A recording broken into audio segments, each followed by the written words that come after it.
We're on the phone now with Serafina Gardia. Serafina, please tell us.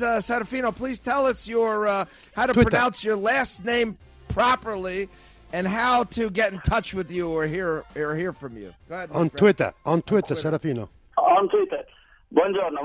My surname is Ingardia. Ingardia. You get confused all the time. I know it's a bit difficult. It's a Sicilian surname. Yeah. But what's your Twitter? Because I'm from Calabria. Giorgio hates me too, Serafino, huh? Serafino. Yeah, I remember. Serafino, what is your Twitter? You know where people can get in touch with you? With Ingardia, just my surname. So if fans want to keep updated with Italian football news, they can follow me on Twitter, and I'll keep them updated. Okay, good. So what's going to happen this weekend in Italy? What's going to happen, Serafino? Lots of good games. Yeah. As you're seeing, it's been a really busy week for Juventus. I'm sure you heard about Del Piero, and perhaps you heard also about the stadium. Yes, well, yeah, but let's talk about both of those, Serafino, because our callers obviously don't have the benefit of you every day. So let's talk first about Del Piero and the sort of the good and the bad surrounding that. Go ahead. Basically, there was a shareholders meeting this week, and President Agnelli revealed that this would be Del Piero's final season with Juventus. I mean, it wasn't a big surprise because everybody knew Del Piero was going to leave Juventus at the end of the year, but the fans and the pundits here in Italy expected Del Piero to say something and make a formal announcement, a bit more like prestigious than the one Agnelli made in the shareholders meeting. So after what Agnelli said, there were critics because people didn't expect Agnelli to say something like that so soon in the season, and some people thought it was a bit disrespectful towards Del Piero. Has been a legend for Juventus over 17 years, and Del Piero didn't comment on it. But then just last night he said he looked a bit disappointed and said, let's say the president reminded me in advance when my contract expires. But it was a bit, not real Juventus style.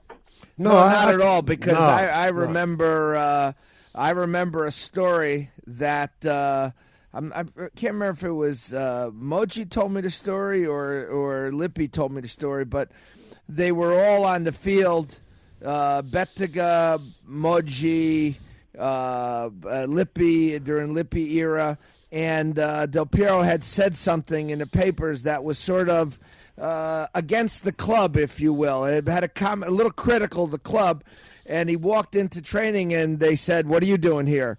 He walked onto the field. They waited for him to get dressed, and they said, "Go home." No one ever talks critically about Juventus, and that's sort of been the way. It's always been them against the world, if you will. This was very, very unusual, I think, for people to have the president sort of say that matter-of-factly, you're done.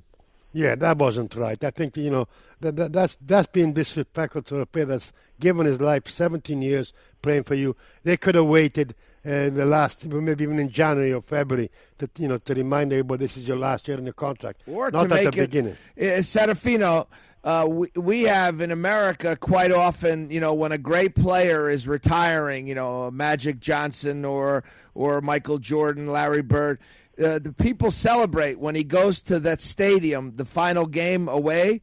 The fans will even celebrate that great player. We don't have anything like that in Italy, do we?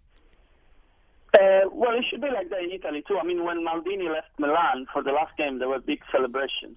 And with Del Piero, people expected something like that. So they expected the announcement to come in January, February, and then perhaps have a goodbye party in May. Because it's not sure that Del Piero will retire. He might join you in the U.S.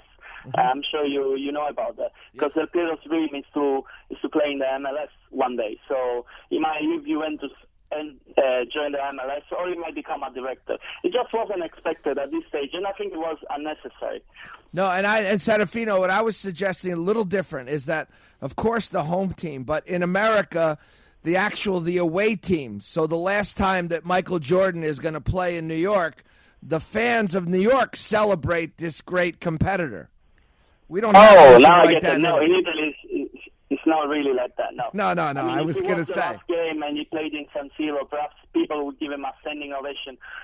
Like it was a bit in at Real Madrid when Del Piero played the last Champions League game with Juventus and scored a brace. Then he left the pitch and the fans of Real Madrid gave him a standing ovation. But it's not common here in Europe.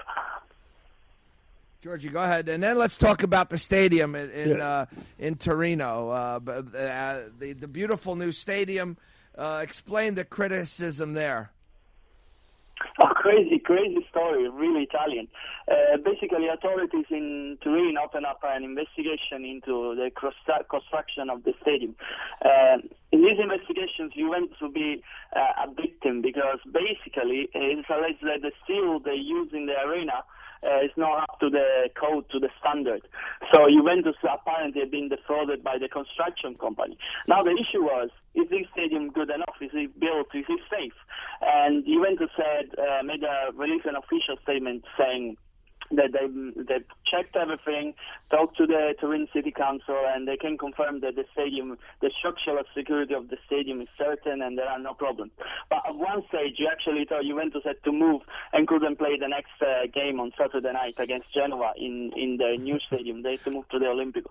Only in Italy. Serafino, this is all politics, unfortunately, that we have in Italy, and people always want to say, even if something is perfect, no, something's wrong with that, That's the Italian mentality, unfortunately.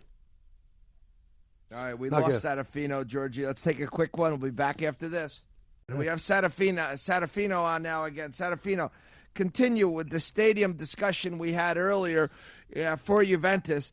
Serafino, the one thing that you're telling me now that Juventus said, we've checked it out, everything is structurally fine. Was it Juventus who did that or the city who does that?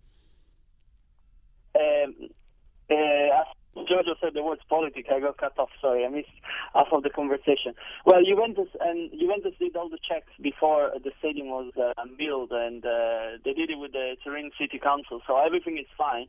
It just, as Giorgio was saying, in Italy there are always problems when something new and beautiful is built. Yes. People are always trying to rip it off and say it's not good enough. And I think this is the case with the Juventus Stadium. But we'll see. There are investigations, so we'll have to wait and see what happens. But Juventus are not guilty of anything. No, Serafino, it's still normal politics that they always do to waste time and to create problems when there is none. Well, it's I Go on, Serafino. Hello? Yeah. Sorry, I couldn't hear you. Can you repeat, please? No, I said, Serafino, it's a normal situation in Italy with the politicians. That's what it is. Yeah, that's why I said typically Italian. It's always like that. Hopefully, the Juventus are not going to have any problems with it. And the fact that they're playing tomorrow is just to confirm that there is nothing serious about the stadium. And I believe it's so wonderful to watch. This year, I have to say, although the teams haven't been spectacular, the competition has been great. And it seems to me that every time I turn the game on, even at Chievo, the stadiums are full. It's really a nice scene to see this year in Italy. It is definitely improving. Imagine if every club in Italy had that stadium like the one of Juventus. It would be. The Italian league has got such a great potential with so many clubs around the country, in the south, in Sicily, then in Puglia, then in Campania. If they just had the right structure, the right stadium, then Serie A could really have a bust and compete with the La Liga and Premier League. At the moment, unfortunately, it's just Juventus. Then we got a good stadium, which is San Siro, but all the others are not up to the European standard. Right, you're right. But this weekend, what do we expect, Serafino? About the games, you mean? Yeah. But there's Fiorentina-Catania on Saturday afternoon. Fiorentina's coach is Mihailovic, who used to be at Catania. And I think Fiorentina will win this one.